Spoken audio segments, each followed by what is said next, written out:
All right, I'm Justin Warmoth in our ClickOrlando.com studio, and today we're talking about the Noor Salman trial after day one. We're about to get into day two. I'm joined by Rick Jancha. He is a longtime federal prosecutor and a News 6 legal analyst. And let's talk about your time with the federal federal courthouse and everything that has to do with that. All right, originally I've been was with the federal government 21 years with the Department of Justice.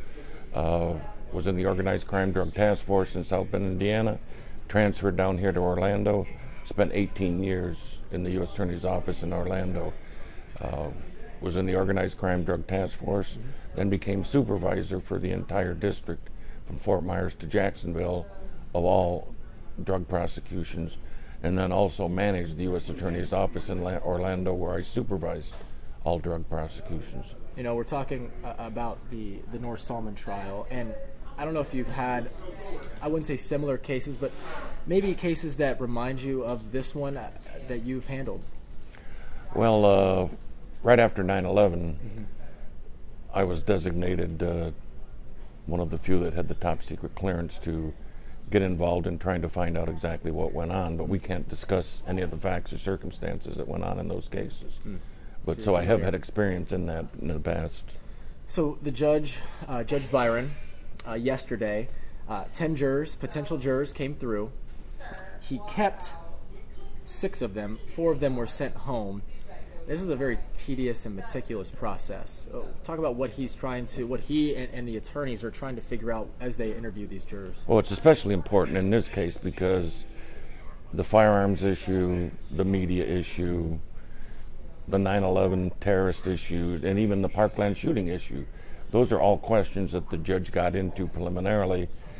He did that, and they also had a 27-page questionnaire that was sent out to each and every juror before they even came in, so that the court could try to find someone that's fair, impartial, and hasn't been influenced by the media or their feelings about what's gone on in the past. Which is very tough to do with this trial because it was so publicized and it affected so many people in the Orlando community. He excused some people yesterday because, one, they said they just couldn't be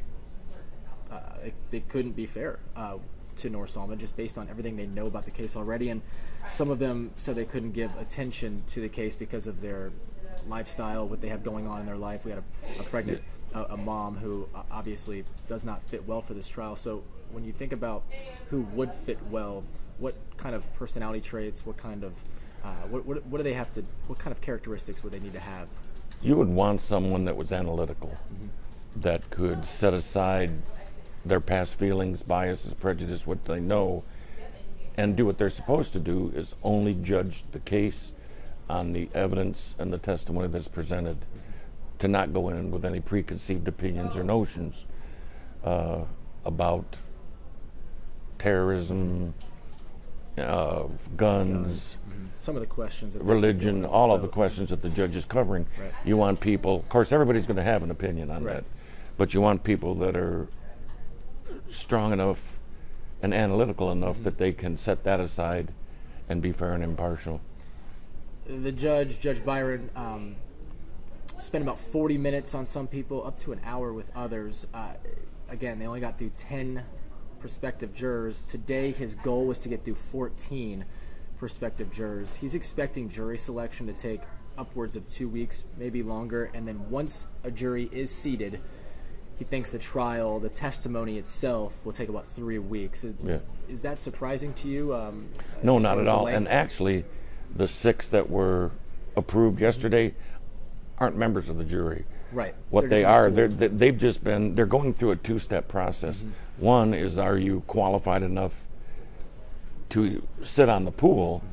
And then probably out of 60 or 70 jurors that are qualified to sit on the pool, then the defense and the prosecution will have the opportunity to question them, pick 12 jurors, and then 4 to 6 alternates, depending on how many the judge decides. When you think about the 2 different processes, so you have the initial where they have to get through 650 people who have been summoned, and then once they get that jury pool of about 60 to 70, talk about the differences and how they will approach this. Well, they'll already have delved into their biases and prejudice concerning terrorism, firearms, that type of thing. So they'll focus more now on the personal background, history, personal experiences of the people that are going to be sitting. Try to get a snapshot, if you will, of their character. Right. And they've already had to step up on this already because of the questionnaires. This is a rare case where the prosecution and the defense, in advance of jury selection, knows who they are. So they've also had the opportunity to search social media on these people too. And as we all know, people say a lot of things on social media. Right. So then you can get a real snapshot, and it's going to be more in-depth, I think, than unusual. Talk about the challenges, if you could. We'll talk about both sides. This is the U.S. versus Noor Salman. Talk about what the prosecution, the government has, what kind of challenges they have, and then on the defense's side, other than the fact of the obvious, talk about some of the challenges that they would need to get their client off. First and foremost is just the immense tragedy that occurred. And one of the questions that the judge asked yesterday is, do you feel a need to convict because of what happened? In order to justify what happened, for the victims. The prosecution is going to have to get over the fact that it's a young lady, that her husband was actually the actor, and the defense is going to bring in mental health history, that she may have been slower in school, had some special education classes, and also they're going to, as I understand it, present an abused spouse defense, that she's more susceptible to control, and so they're going to have to be able to overcome that, right, and show that that wasn't true. They're going to try to humanize her and almost make the jury feel sorry for her and yeah, what she went through. Yeah, and to the contrary, the government is going to want to show that. How could she not know? Yeah, that the acts that she did. For example, the husband went out and bought her some jewelry, and spent $25,000 right before the crime occurred within 10 days. So, would that be the act of a man that is abusing his spouse? That type of thing. The text that she sent. They're going to use everything that she did to try to show that they were more of a team than him controlling over her. Now, I don't know if this has been out there or if we even know, but if you were Noor Salman, would you take the stand at all? Do you think she will take the stand in this trial? That's a decision that will be made at the very end of the case, right, as to how the case goes. Because then, obviously she wants to defend herself, but then she's susceptible to cross-examination, which always seems to be the main reason why someone wouldn't want to take the stand, because of the questions coming. Well, and especially in her case, if she is not that strong emotionally and mentally, and is subject to manipulation, she would be very vulnerable with a seasoned prosecutor on cross-examination. And see, that's one of the things that's always difficult as a defense attorney and as defending someone, is many jurors feel if they didn't do it, why don't they get up here and say it? Right. But the law provides that you don't have to testify, that you've got the right to remain silent. And it's just because of the fact, such as in her case, if you are susceptible to suggestion or pressure, then you wouldn't come off well. For some of the folks at home who have not been a part of a federal trial, have not watched a federal trial take place, the obvious differences are that there are no cameras allowed, so we can't see what's going on. Correct.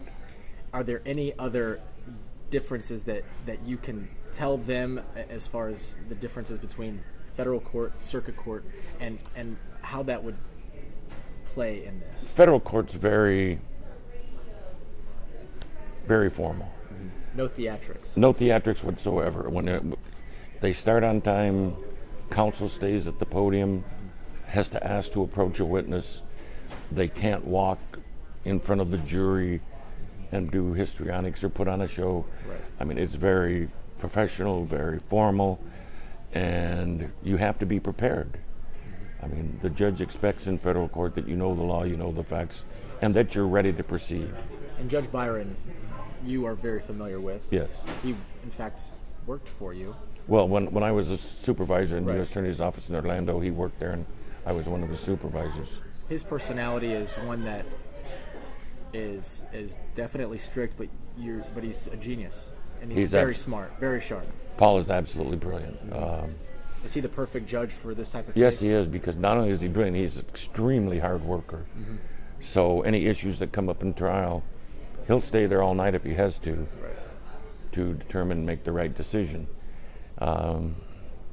He's not necessarily strict. He likes the rules to be followed, and doesn't want to create any errors. I mean, but that's a real problem when you deal with a brilliant jurist. Is they expect you to also be on top of your game. Will this jury be sequestered? Is that part I of it? I haven't heard imagine about that this that's yet. probably being considered. Right. Because, you know, the issues become then, once they are selected, how do they get in and out of the courthouse without seeing protesters or counter-protesters? How do they avoid the media? How do they avoid media coverage at home? How do they avoid questions from family at home about what's transpiring? So it's my guess would be that they'll probably come down to a determination, especially depending on how much outside influence there is outside the courthouse, to sequester them.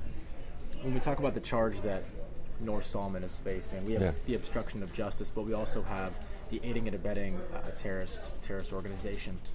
The difficulty with that charge is that they have to prove her husband was part of a terror organization, correct? Yes, but it's my understanding that the defense was even willing at one point to stipulate that he was, in order to eliminate some of the other real controversial evidence that might be presented by the government.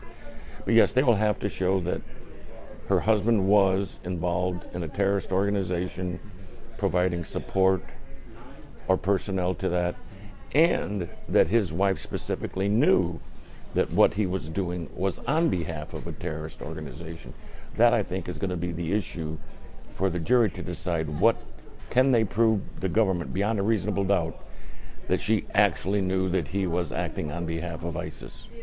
Again, jury selection continues today. Yesterday, they saw 10 people. 6 were put into the jury pool. 4 were dismissed. Today, the Judge Byron, trying to get to see 14 people. We'll see what happens. But again, there are 650 or more prospective jurors in this, and this is a very tedious process. Do you see, after the first day, so we saw 10 yesterday, 14 today, do you see Judge Byron getting more and more, seeing more and more prospective jurors as this jury selection continues, or do you think it'll stay around? I think it'll stay around that. Judge Yeah. Byron, like I said, he is not going to be pushed into hurrying up this trial. Because this is a very important part of the process. Yeah, he is going to make sure that it is done properly, that the defense and the prosecution have time to sufficiently weed out the jurors to put in the actual jury pool. So no, I don't think it's going to speed up at all. I think he's going to set to a plan and follow it. Do you think, what are the chances that someone who lives in an Orlando zip code, say, will be part of the 12-person jury? Do you think that has any chance? No, I don't think living in the Orlando zip code is going to be either for or against someone who's sitting on the jury. It's going to be what is their knowledge, any connections to it, how are their feelings about what transpired, their feelings about weapons, feelings about terrorism, that type of thing. I think everyone's going to be qualified. Just like, for example, one of the members on the pool had difficulties a little bit with the English language, and the judge ruled that she had sufficient knowledge and ability so that she could in fact sit on the jury. So jury selection is more of a rule of inclusion as opposed to exclusion, is the theory behind it. Now the parties try to exclude the ones that they don't think will be good, but for the court is to give everyone who's qualified an opportunity to serve. All right. Well, thank you so much for your insight. Thank you. We're going to wrap this up, but we'll be back at 12:30 this afternoon for another debriefing. Of course, We have everything you need to know on clickorlando.com/Noor Salman trial. I'm sure you're already there. In the meantime, News 6 at noon will have the latest from court. Gets underway in just about 15 minutes, and you can follow us on Twitter as well. At Shannon, the handle to that?